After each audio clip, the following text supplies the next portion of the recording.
संसद में ऑपरेशन सिंदूर पर बहस को लेकर बीजेपी सांसद सीपी जोशी से खास बातचीत की कोमल शर्मा ने। सोमवार मंगलवार मानसून सत्र में इन दोनों ही दिन ऑपरेशन सिंदूर पर जमकर चर्चा हुई।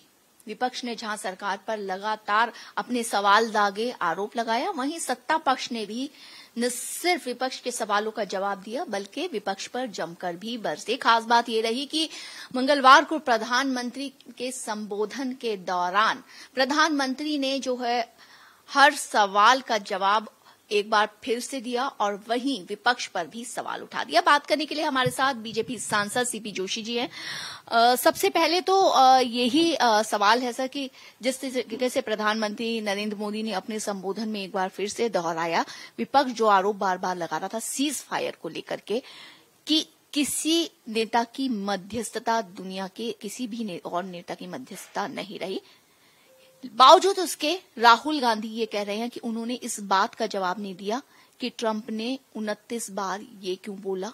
उन्होंने ये नहीं कहा कि ट्रंप ने झूठ क्यों बोला। देखिए, मुझे लगता है कि 2 दिन की ऑपरेशन सिंदूर पर चर्चा जो अपोजिशन की सारी पार्टियां मिलकर कर रही थी, उन पर बहुत अच्छे से डिस्कशन हुआ। सभी पॉलिटिकल पार्टियों के नेताओं ने अपने विचारों को रखा। मुझे लगता है कि कुछ लोग अब ठगा सा महसूस कर रहे हैं कि हमने मांग तो कर ली, लेकिन हमारे पुराना इतिहास भी देश की जनता ने फिर से जान लिया।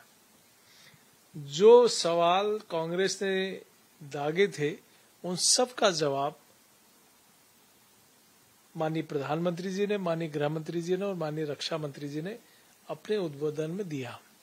मैं सोचता हूं इन सब की मांग थी कि आतंकवादी अभी तक पकड़े नहीं गए, अब आतंकवादी मारे नहीं गए, तो ऑपरेशन महादेव में तीनों आतंकवादियों को हमारी सेना ने निस्तेनाबूद कर दिया।